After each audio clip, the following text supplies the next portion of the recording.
latest edition of the Pro Football Focus IDP podcast, The Nickel. And I'm your host, as always, Walton Spurlin. Happy to be back after a week off, unfortunately due to illness. And even happier to be joined by my co-host, one of the best and brightest minds in all the IDP land, Mr. Ross Miles. It's a pleasure to be back. And it was a shame we missed out on last week. But yeah, you can't help these things sometimes. Yeah, you catch a cold, you can be pretty run down by the stage of the season as a fan as well as a player.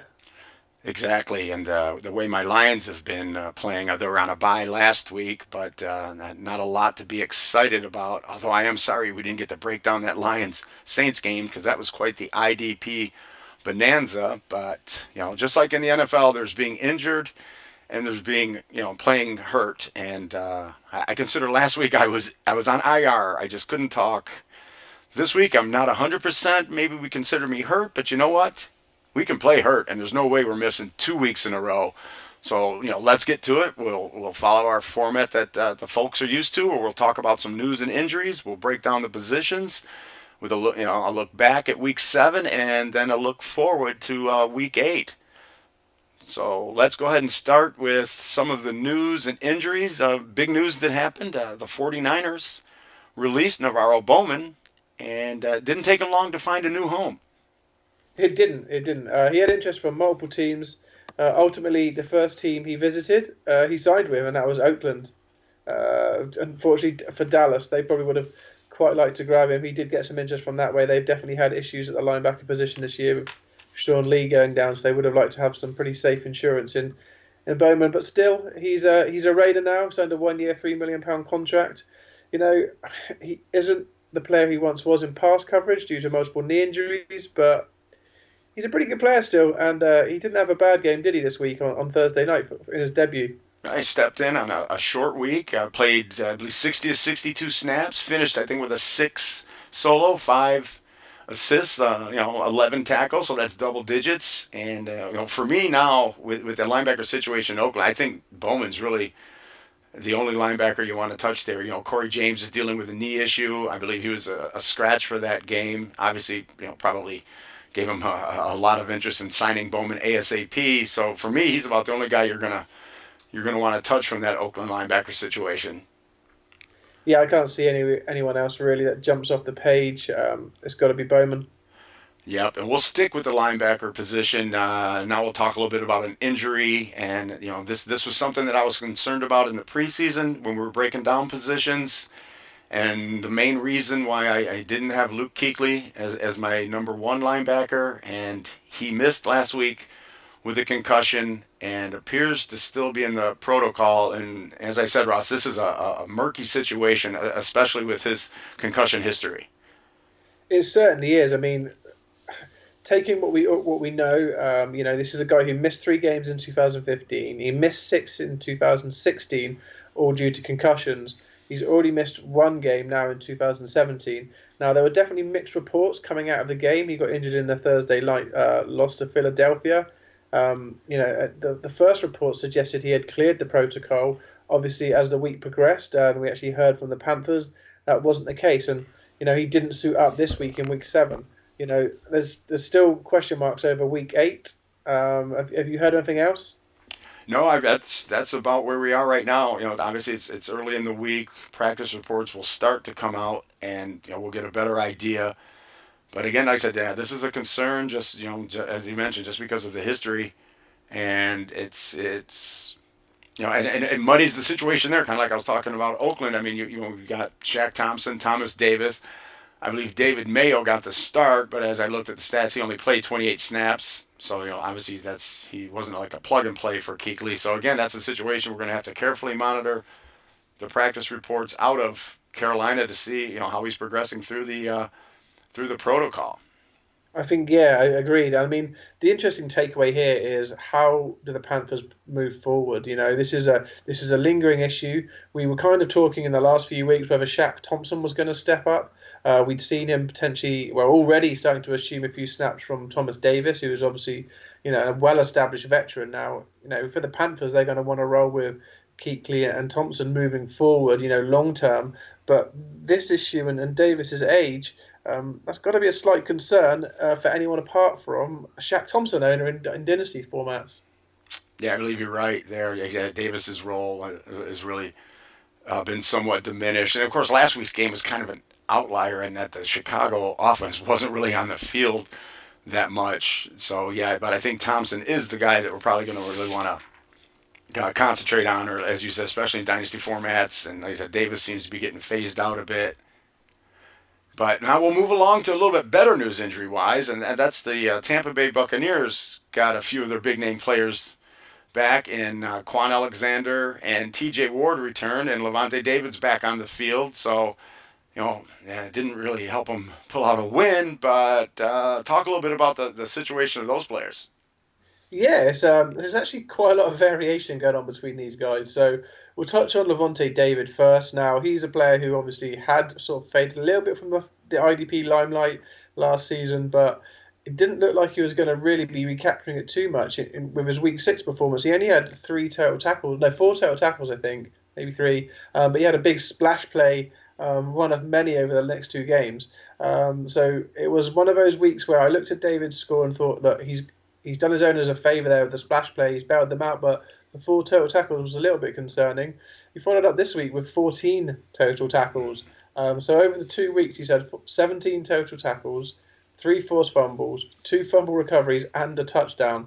So it has been bountiful days for the David owners. Now, he is one I'm not going all in on moving forward. I still think he's at best a fringe LB1. I don't really want to get too stuck into him, so be interesting monitoring that. One of the main reasons why is Quan Alexander is back. He played an every down role last week, only 9 total tackles, but obviously we just mentioned David had 14, but I would imagine those tackle totals to be flipped really moving forward now. I'm not saying Alexander's a 14 total tackle a week player, but he is the more likely of the two to put up double digits. The final player we want to touch on in this situation is TJ Ward. Again, he is healthy. He's been healthy for the last 2 weeks. However, big caveat, he is being used in rotation. This is something that we've seen all year. In the 4 games he has been on the field, I think he's only played at tops about 65% of snaps. Last week, around the 35% mark, off the top of my head. So this is something that is very concerning for his owners. He's even gone as far as to speak out in the media post-game, saying, when I signed for Tampa Bay, I didn't come here to be a bit part player. So he is a player who is definitely on the down. If you're, he's going down our fantasy rankings if you own him, unfortunately. Right. Yeah, that's a little confounding to me because and I agree with TJ. You brought him in. I mean, he can be a playmaker. He's a solid tackle contributor. And like I said, last week I looked it up. He only played 24 snaps. He's averaging 33 snaps a game. That's it's obviously like you just said, we can't start him. It's until we see, be it an injury that gives him a full-time role or his play on the field gets him promoted to a full-time role. It's just. It's too iffy to roll Ward out there. And there was another big injury in last night's game to the linebacker position. And this is a team that can really ill afford another injury to the linebacker position, but unfortunately it happened. And that was Jordan Hicks suffered a torn Achilles against Washington in the Monday Night Football game. And that's definitely going to hurt the Philly defense and shake up IDP landscape a little bit. Yes, certainly. This is a season ender. This guy isn't coming back this year. It's going to be a long recovery. I would expect him back before training camp next year, by all reports. But yeah, certainly if you're a Hicks owner, this is a real shame. I don't think he'd been lighting it up. Maybe to the LB1 standard, maybe you could have hoped for based on some performances from last season, but he definitely was doing more than enough. People that had picked him up, he would have been a pretty cheap pickup.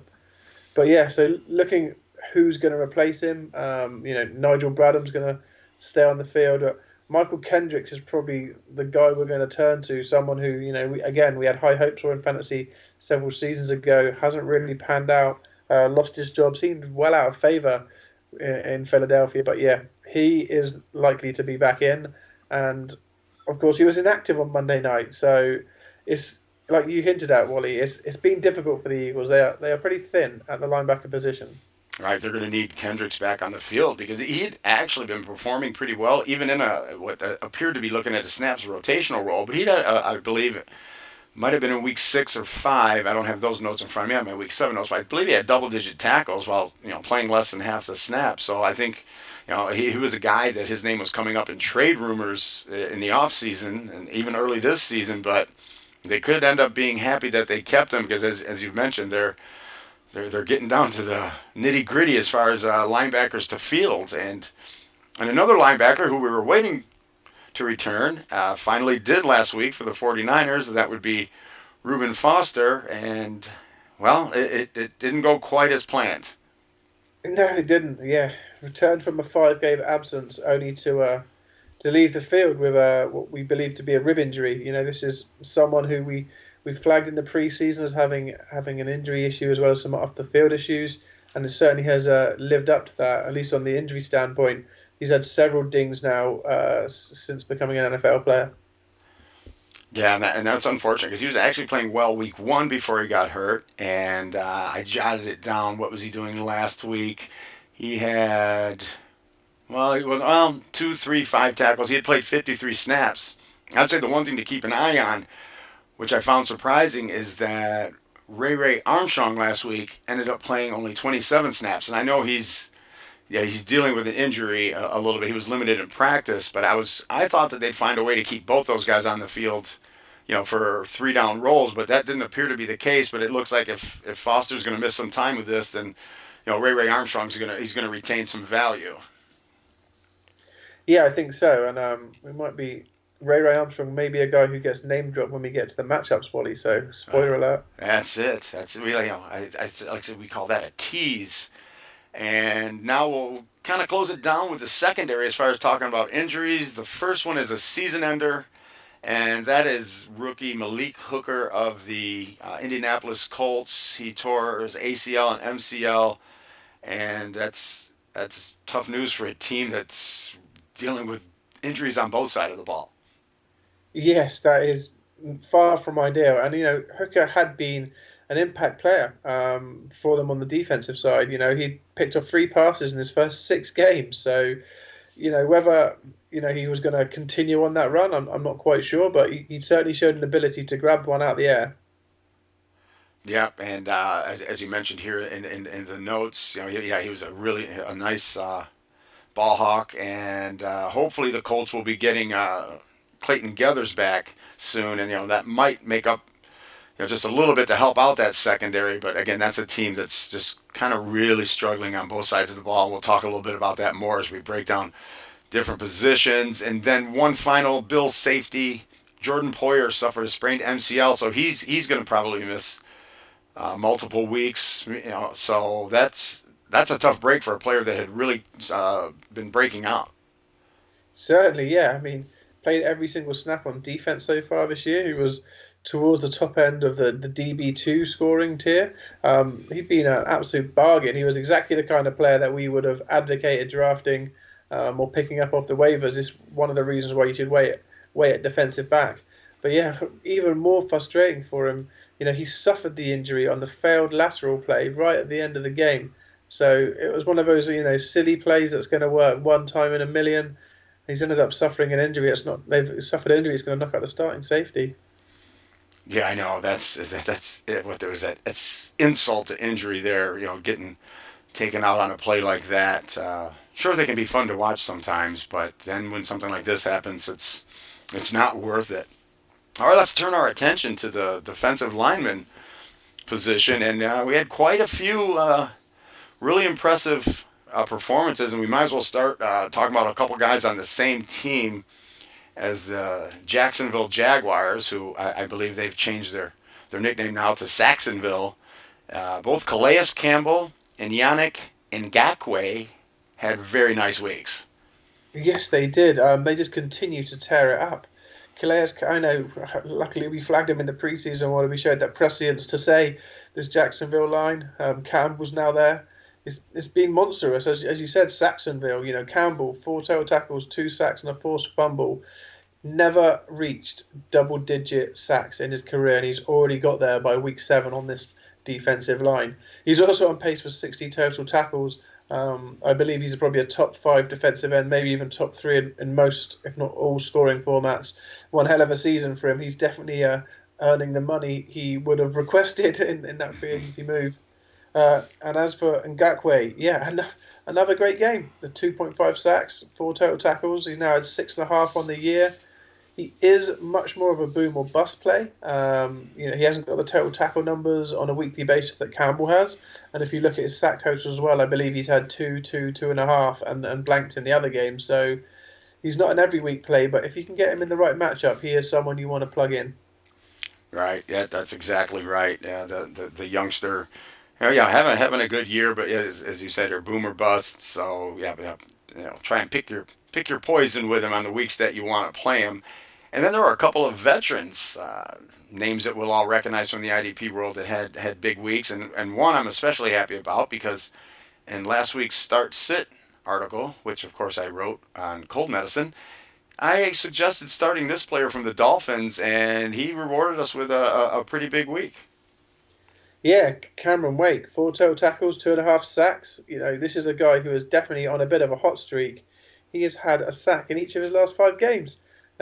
Clearly, we've always believed he's one of the premier pass rushers in the league. Some people might have thought he was a little bit long in the tooth, but he's still putting up numbers. He definitely is, and if you look at his snap totals, you can see that he's actually kind of in a rotation, and I think that's a smart move. I believe William Hayes is also lining up on the same side as Wake and taking some of the snaps, but it's keeping him fresh, and a fresh Cameron Wake is all about getting to the quarterback. And I always remember when I believe it was when he tore his Achilles and he was still hopping on one leg trying to get to the quarterback. He didn't go down. I mean, that's what I'll always remember about Wake. And obviously he's also helped out IDP owners for years, but he's got the grit. Coming over for the CFL, I've always been a fan, and I hope this hot streak continues. And someone else who's really bounced back this year and is playing very well and kind of stealing the limelight maybe from his defensive line teammate, who I think we probably pumped up a little bit more in the preseason, but that's Everson Griffin of the Vikings. Talk a little bit about the tear that he's been on this season. Yeah, wow. I mean, Griffin is a guy who a couple of years ago, at the start of last season, we had locked in as a D out one, potentially pushing on to the top 5. But as you say, well, he underperformed last year, so we kind of started siding with Hunter, who's was much more productive on a per opportunity level. But no, it's been Griffin who's the one you wanted to own in Minnesota. Last week, 6 total tackles, another 2 sacks, and a forced fumble. If you own Griffin, you're going to be smiling ear to ear. He's had a sack in all 7 games so far this season, 9 in total. You can't knock that consistency. Exactly, and that's what we really want from the especially defensive line position. You talked about Ngakoue, the inconsistency. Griffin's the other side of that coin. You just feel confident, plugging him and playing him every week, and how could you not when he's got a sack in each game? And there's a couple of players we want to touch on that would be probably nice waiver wire ads this week. I mean, there are 6 teams on a bye, so the pickings can be kind of slim on some teams, and a couple of players. Go ahead and talk about them, Ross. That we want to keep in mind. A couple of players that have been coming on of late that could probably help lead teams to victory. Yeah, we've mentioned a couple of players on the streak. You're not really expecting waiver wire guys to be on the hottest of streaks, but take a quick look at Hakeem Hicks. He's got 6 sacks on the year. He's 1 short of his season high mark. Not a bad little stat, before the halfway point in the season, and he's 3 games with a sack. He hasn't got a huge ceiling, but he's got a decent floor. He's averaging 3.4 total tackles a game. I think if you're looking for someone this week, he's a decent ad.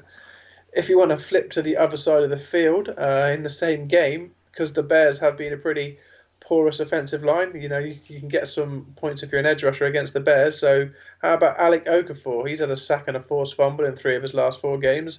We talked about those dangerous duos just a minute ago. We talked about Griffin and Hunter and Ngakoue and Campbell. How about Cameron Jordan? He's going to get some attention. So, Okafor's on form. He could perhaps tee off opposite him. So he is definitely worth a look this week at least. Oh, exactly. That's a good point. It's always nice to know who's playing opposite the guys that have really been hot. And Cam Jordan, it's tough to be much hotter than he's been lately. Actually scoring a touchdown against my Lions. I mean, you know, he had to show up Ashawn Robinson, a defensive tackle, who had a touchdown in that game. So Jordan went ahead and got one of his own. But yeah, that does open up things for Okafor, which again we always like, and especially again what we've talked about. There's not a lot of depth at the defensive line position, so grabbing these guys is the smart move right now. Be out in front of the curve. Let's move on to the linebackers. And we had some pretty nice weeks. We touched on Levante David, but quite a few linebackers actually put up double-digit tackles. I'll let you touch on that in a minute. But one guy in particular, Zac Brown, definitely had a very nice game. Yeah, he just continues to rack up double-digit tackle games. 13 total tackles this week. I think he's had 10 plus in 4 of the 6 games he played this year. He had 9 and 8 in the other 2 games. He padded his 13 total tackles, which is a solid score anyway, with a 1.5 sacks and a forced fumble this week. Zac Brown is on an absolute tear right now. He definitely is, and this next player is someone who sort of submarined my start-sit article last week because I went ahead and suggested going with Joe Schobert of the Browns, who had been coming on just racking up tackles, maybe not big plays, but he was certainly outdone by Christian Kirksey.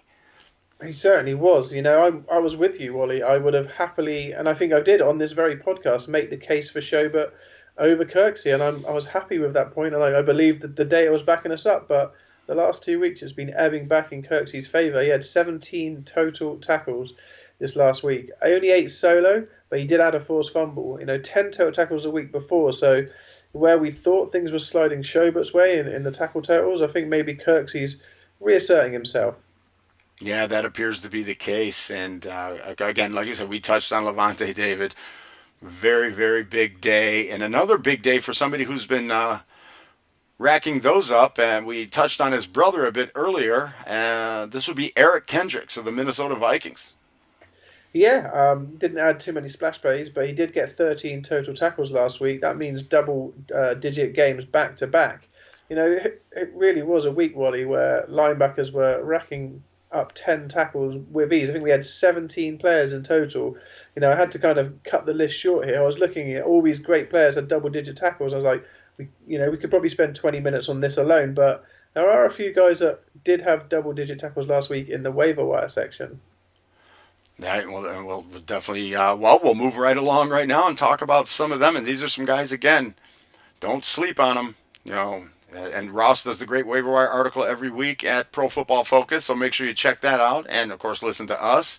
And we're going to go ahead. Of course, he's on a bye this week, Dion Buchanan, but he's finally healthy again. He is, and the reason Dion Buchanan is someone who was a fringe LB1 last season, definitely was a popular pickup in many formats, but he didn't start the season. It took till week 4 to get on the field because of injury. He is healthy again.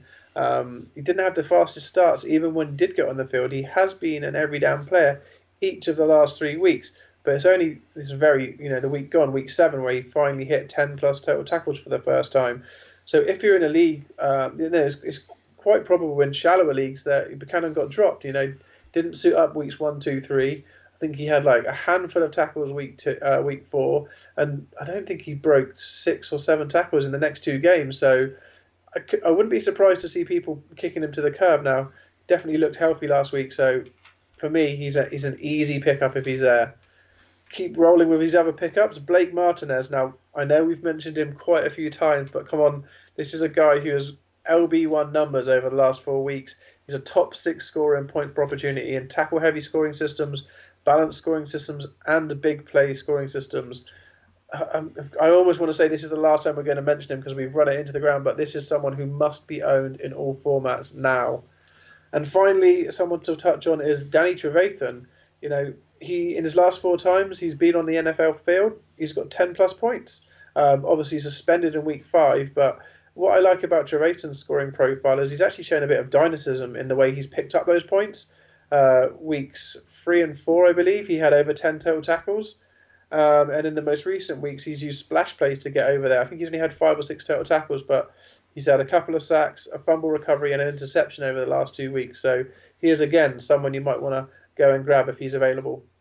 Right, that's an excellent point. And like I said, yeah, we like the fact that he's doing it on all facets of the game. And back real quick to Blake Martinez and Dion Buchanan. Both those guys are on a bye this week, and for me, sometimes that's the best time. As long as you have enough guys to put your starting lineup out for this week.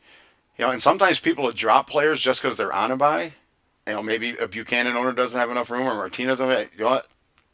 I jump on that. And now we've got him for the rest of the season. So to me, that's always a smart move.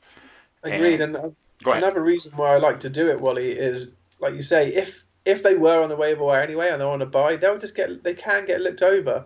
So say you're already a successful team, but you have got you're towards the top of your league, which I'd hope you would be if you're listening to us. But you need a linebacker. Buchanan might get looked over by the top 2 or 3 teams purely because he's on a bye. Then they're looking for immediate help, and you're not necessarily. So play to your advantage. Get stronger when you can. Right. Oh, yep. And scouring that waiver wire is always advised. And as you said, listen to this show, and we'll steer you in the right direction. Read Ross's article at Pro Football Focus. That'll steer you in the right direction. We're going to steer on over to the defensive backs, where, well, let's just start with a player that I actually picked up and left on my bench last week, and that would be Eddie Jackson of the Chicago Bears, or as I like to call him, the only reason they won that game. Yeah, well, 2 touchdowns is always going to swing the tide in one team's favour. 14 points on the board for the Bears from Eddie Jackson. One was a pick 6, the other was a fumble return. I still think, I know he's a rookie, so therefore you got the rookie corner rule, but only 4 total tackles in each of his last 3 games. That's why he started to flash. Obviously, the big plays are there. If you're in a cornerback required league, I think there's merit, but otherwise, I'd struggle to include him unless, obviously, I guess you're in a deeper league where you've got him at Wally. Oh yeah, it is. Yeah, it's one of the expert leagues where we start a lot at each position, and I just picked them up knowing how banged up their secondary was, and I'll be honest with you, it wasn't even a consideration. It wasn't like I wonder if I should start him. I just knew that he was going to be playing a full-time role, so I'm like, I might as well have him on here for a bye week, and unfortunately I didn't roll him out. One last interesting thing about that, like I said, he had 2 returns for touchdowns, which were 75 yards, 76 yards. That totaled, 151? I'm doing some quick cold math here. Their offense, the Bears' offense, I believe only had like 153 total yards. And they won. There you have it. So it's crazy things like that, but yeah, I don't think we can chase those stats with Eddie Jackson. You can't rely on 2 touchdowns every week. Just like this other player who had a very nice week, Kevin Byard. It might be Byard. This is another name that I don't kind of in Gakwe-ish. I'm not positive how to pronounce it, but he certainly had a big week. Oh, well, 3 interceptions definitely qualifies as a big week in my book. Added 4 total tackles now. This is someone who we may have mentioned in waiver wire, picked up on a few times maybe in the preseason. He's been sort of flirting with the fantasy consciousness. And yeah, he's probably put himself a lot more firmly in our minds with that performance. Averaging just under 6 total tackles per game this season, he is definitely someone who you could start as a DB2 moving forward. Yep, kind of coming into his own, but again, we can't really chase the 3 interceptions. But now we're going to talk about, we'll talk about a couple of veterans, and then we'll finish it up with a rookie. But a couple of veterans that stepped up this week, and maybe this is a sign of things to come, but that'd be Malcolm Jenkins of the Eagles and Antoine Bethea, he who I have written off. Perhaps it was a little bit too soon. Yeah, Bethea never goes away, does he? He knows how to find the ball carrier. He certainly did last week with 11 total tackles. Looking back over his season, he's had 3 interceptions, all in separate games, so that's kind of helped you if you're a fantasy owner, but like Wally said, it was kind of we were thinking he was potentially on the way out. He didn't have more than 5 total tackles in a game until last week. So Bethea's one, I still think we need to exercise some caution with. I wouldn't be doubling down or anything or making an aggressive move to pick him up on the waiver wire above other potential players. And yeah, the other guy, Malcolm Jenkins, 10 total tackles and a sack last week. Yeah, he's also been a player who hasn't quite fired on all cylinders yet this season. Hopefully, this is the turning point, especially if you're his owner. Right. And one last quick note on Bethea that I think, again, he's someone, as you said, keep an eye on him and especially keep an eye on his snaps because he actually played 68 snaps last week, which has been high for what he'd been averaging, up till then as, Tyvon Branch had kind of stepped up as the safety we wanted there. So, again, that's a team that's hurting offensively now that Drew Stanton will be starting at quarterback. So that defense could be on the field a lot more. So maybe that's going to open things up for Bethea. So keep an eye on him. And then rookie safety Jamal Adams of the Jets had a very nice week 7. He did 7 total tackles, but perhaps most tellingly, he had a sack. That was his second of the season. When a rookie safety gets 2 sacks, that's something you want to keep note of. And the reason why he's getting these opportunities is he's now had 37 pass rush snaps on the season, which, comparing that to all of his peers, next highest is only 27. So the Jets certainly aren't scared to let this guy go after the quarterback. Right, and those are the great numbers that Ross brings to us that you really want to keep in mind because all of those pass rush snaps are big play opportunities. And now he's got 2 sacks. It appears they're going to keep using him that way. So that's we love big plays. We love consistency, but next we love big plays, and the more opportunities you have, the better chances you have. And let's talk about a couple of waiver wire possibilities. And again, injuries have kind of thrust these guys into the limelight. And one is Adrian Amos of the Chicago Bears. Indeed. Now, you might have noticed a theme here. The Chicago Bears featured in each section of the waiver wire this week. So, I'm not sponsored by the Illinois Tourist Board, but, go and get some Chi-Town players this week. Adrian Amos, though, double-digit fantasy scores in every start he has made this year. He's had 30 total tackles over the last 4 games. Which is pretty impressive. With a low of 6 tackles, he's showing he's got a pretty good floor. He's added a pick 6 to his scores, so he's a guy I definitely think you don't want to sleep on. One of the reasons why he's getting so many tackles is the fact that he's actually playing 58% of run snaps within 8 yards of a line of scrimmage. Now that gives him bountiful opportunities to get after the ball carrier, and bearing in mind he's only missed 1 tackle so far this season, all these things combine to a high floor player who's going to rack up the tackles for you. Right, yeah, within 8 yards line of scrimmage, that's basically linebacker, and Chicago's a team we touched on Danny Trevathan earlier, and then outside of Trevathan, they've just suffered injury after injury after injury. First Freeman, then Kwiatkowski, and I forget the name of the third guy that came in, but he got hurt. So obviously that gives Amos more chances to play up in the box, and he's making the most of it. And this next player may be the reason that T.J. Ward isn't on the field in an every down role because he's been playing well at safety for the Tampa Bay Buccaneers, and that's Justin Evans. Yeah, he has, and he was someone you flagged up. I remember specifically you've called his name out a few times in the podcast this year. But to me, he's a perfect streaming option. He's got a great matchup this week against Carolina. I think one of their either the best or the second best matchup for defensive backs or safeties. So with Ward in rotation, Evans is the plug and play DB this week for me. Oh yeah, he said he's had an excellent season, and obviously we're not there at practice every week or every day, so he's doing something that the coaches feel comfortable keeping him in there. And before we move on to matchups, Ross, I just want to bring up one thing and get your thoughts on this, going off script a little bit. But did you notice that Jabril Peppers was a healthy scratch for Cleveland last week? I didn't, but that is certainly something you want to be aware of. Obviously, we talked him up a lot in the preseason. Myself, indeed, I really loved the scheme and the way I thought he was going to be used there. But it certainly appears he's not winning over the coaching staff. Didn't really make the impact we hoped he would. Right. I'd say in dynasty formats, obviously hang on to him. But in redraft leagues, when you're a healthy scratch, unless it's to teach him a lesson or, and I look, there's no injury. It's just just wasn't active. So again, keep an eye on that. Sometimes the big name players get in the doghouse, or maybe the coaches just think he needs a little more practice time to contribute. So just keep an eye on that. Now we got about 10 minutes to go, a little bit over. Let's talk about some edge rushing positive matchups heading into week 8. Yeah, so when we're looking for some of the better matchups for your edge rushers, we've already hinted at it, but the Bears. So that means the Saints are in receipt of that matchup this week. And as we touched on, Cam Jordan is having a great season.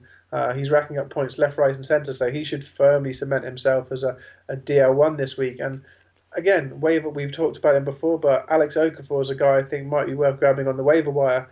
Whether he can quite reach DL2 numbers, he's going to need to have a splash play to do so. But when teams are focusing in on Cam Jordan, that is certainly something that could happen. Oh, yep, exactly. And then, of course, we like a couple of New England Patriots and their matchup with the Los Angeles Chargers. Yes, the Chargers again, and another bountiful matchup. So, the Patriots are a team that have often had success when rushing the passer. Now, the obvious person to grab there is going to be Trey Flowers. If you've got Trey Flowers, he's probably worth plugging into your lineup. He's had a great start to the season. Another guy I'm interested in, if you're looking to sort of go a little bit left field, Dietrich Wise has been having some decent pass rushing days on a limited snap count. So hopefully he can get on the field in your much. Obviously, we're talking about much deeper leagues here and potentially dynasty. If you don't have much depth at defensive end, you might want to plug him in. So he's an unlikely start. But if you're really struggling at the position, I could see a reason for getting him in your lineup. Oh, absolutely. In my longtime mixed IDP offensive player leagues that I've been in since '06, due to bye weeks and everything right now I've got Wise penciled in my lineup. That's because I have Calais Campbell and Jason Pierre-Paul who are both on a bye this week, which kind of really hurts my team. But enough about me. And there's a couple of Carolina Panthers that could be in for a good week this week. Yeah, they've got a divisional matchup against the Tampa Bay Buccaneers. Again, someone you want to focus on at this stage of the season. They're giving up plenty of points to the edge rushers. Now, obviously, Kawan Short comes from the inside, but I believe he does flip out occasionally, so he should have decent value this coming week. But perhaps a more interesting start for you guys out there would be Mario Addison. Now, again, he's someone who tends to get used in rotation. He's not an every down player, not that many defensive ends are. But again, he's someone who, if you're in a bit of a bind this week, potentially he's on the waiver wire. You could go and grab him. If you do own him and you're short, yeah, and that's not a pun on Kawan Short, plug him in. Exactly. Maybe even Old Man River Julius Peppers, depending on the roster depth that you can put up. And some negative matchups. You go against the Bengals, you don't always have success as a edge rusher. And again, for a team that's not having a lot of success, Indianapolis Colts, there's probably a couple guys that are best just left on your bench. Yeah, I mean, it feels like these are probably fringe players for most people anyway, but Jonathan Hankins and Henry Anderson, they've both shown ability to score fantasy points on occasions in the past. I don't think this is the week to put either of them in your lineup. Right, and also I believe the Falcons are against the Jets this week, which is not a very positive matchup. So you've mentioned here probably not going to want to ride with Vic Beasley. Atlanta didn't really get too close to New England last week, and it doesn't look to get better this week. No, agreed. He's someone I would definitely keep on the bench, although he is obviously healthy and on the field, which is promising, but just not a matchup to put him in.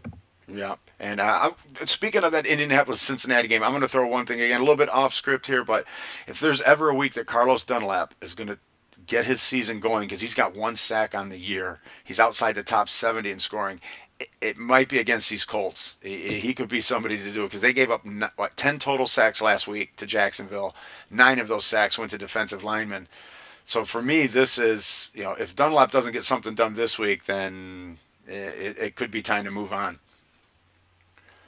Yes, Dunlap has been shocking. Thankfully, in the leagues I own him, I have a bit of depth, so I can roll without him. But yeah, if you listen to our strategy on IDP drafting, you may well have only plumped for one strong defensive end, and if it was Dunlap, I'm sorry. I am too, because as you said, it's been shocking, his lack of production. I mean, the Bengals in general have been a bit off, but speaking of off, let's go to off-ball linebackers that have some positive matchups, and we've touched on a couple of these guys already, and that would be some of our Cleveland Brown linebackers in a matchup with the Vikings. Yeah, exactly. Chris Kirksey, 17 total tackles last week, 27 over the last 2 weeks. Joe Schobert has risen to IDP relevance out of nowhere. He's been putting up plenty of points, so both of those guys are must starts. And Jamie Collins, I believe, is over his concussion now, so plug him in as well. Right, could be time for him to turn it on because we know that he's got big play capabilities. We saw that in New England. He was above average last year for Cleveland. So it's rare that you have three linebackers from a team that you would suggest starting, but I'm on board with all three of those. And then we touched on the linebacker situation in Carolina. They've got a positive matchup against the Buccaneers. So who do we like to roll with there?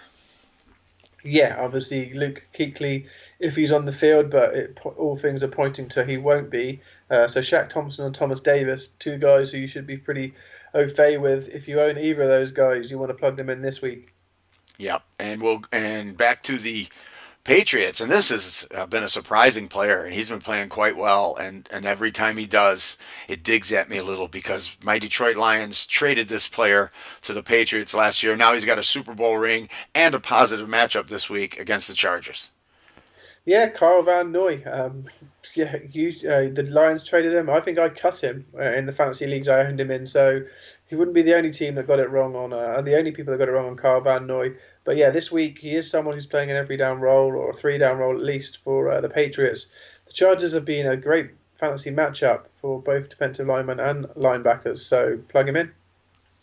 All right, and once again, drive up that dagger a little bit more into my heart as a Lions fan. And there's a veteran linebacker that's helped us out for years that isn't probably very likely to help us out this week in a negative matchup against the Broncos. No, Derrick Johnson, someone to be slightly wary of. Again, he's someone, as you said, he has been helping out many of us for a long, long time. He's been a perennial LB1 for years. That's what perennial means. But yeah, Derrick Johnson, definitely an avoid this week. Right, and another player that we touched on earlier, who depending on the injury to his teammate, Rubin Foster will probably have an every down role, but not a great matchup. Yes, Ray Armstrong. Thought I'd get his name out mainly because, like you say, he has had injury issues, so you might have been, umming and ahhing if he does return. We've talked about injuries to other teammates. End of the day, this is a terrible matchup. Armstrong, for me, isn't much better than an LB2. So in a bad matchups when there's question marks, I think you have to avoid him. Agreed. And we'll move on to the secondary. Got about just over 3 minutes to go. We'll plow through. A guy we talked about earlier, Justin Evans, a nice matchup with the Panthers.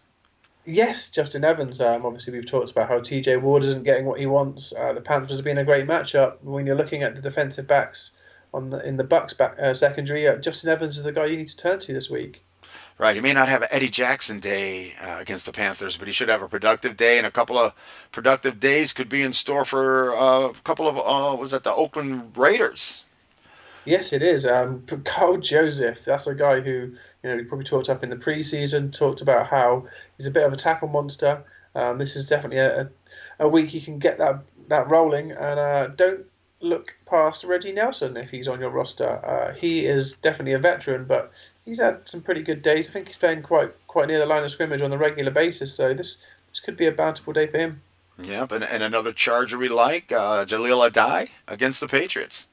Indeed, Adai is someone I've keyed in on several times this season, mainly in the way he's being used. I talk about it a lot when I'm talking about safeties in the waiver wire article. When you see players who line up close to the line of scrimmage, as you hinted at earlier, essentially playing as an additional linebacker, that's usually pretty good for their fantasy value. So Adai is a player who does that, and the Patriots are a great matchup for safeties, so chuck him in.